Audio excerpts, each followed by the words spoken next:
Anyway, so then Pierre went back to Afghanistan, and that was in April. That was a year ago this month. Okay, so then we started the process.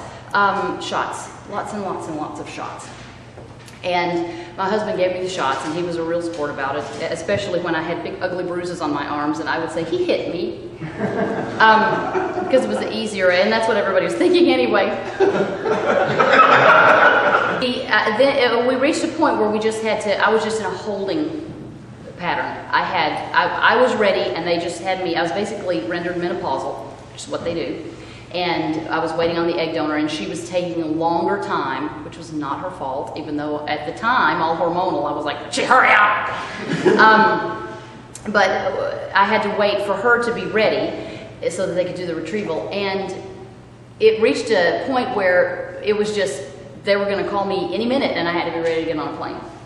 And so I had all of my, okay, if it happens today, then Dane's going to go over here, and Mackie's going to be picked up from school but if it happens the next day, then Mackie's going to go be with her father, and Dane is going to go to Dallas.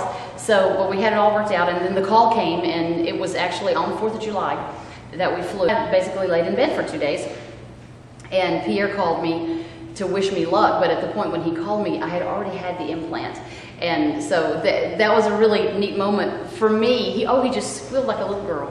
When I said, he said, how are you doing? And I said, we are all fine. Your 2 babies and I are all fine. And he said, oh, it's already done. So that was great. And I laid around for those 2 days, and then we had a couple of days to enjoy ourselves, and then we went home and waited for the test and continued with the shots.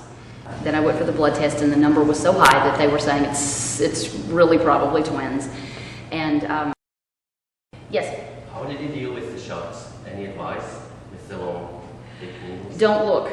Don't do it in the front of the leg.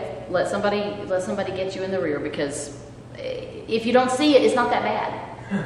And actually, it's not as scary as I thought at first, because the syringes that they send have these monster needles that are like this big around. But that's for drawing it out, and then you take that off and put the littler needle on.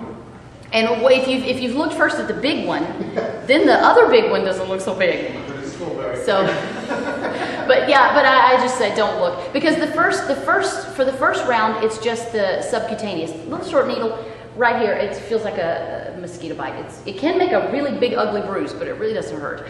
But the second round is the progesterone, and it is it does have to be a big needle, intramuscular. But we just went back and forth, and we always had because we have kids, we always had the Barney Band-Aids or the Barbie Band-Aids, and so I was always decorated with colors.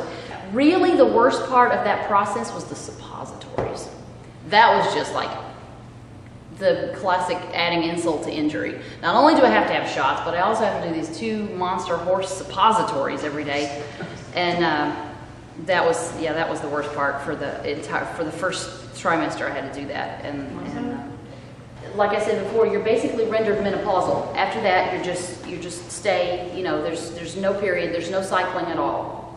Even so, my husband had to sign a celibacy agreement and have it notarized at the bank, and he thought that was funny. He said, "Boy, I never thought I'd be doing this." And in a small town, you know that banker told that story. I just want people to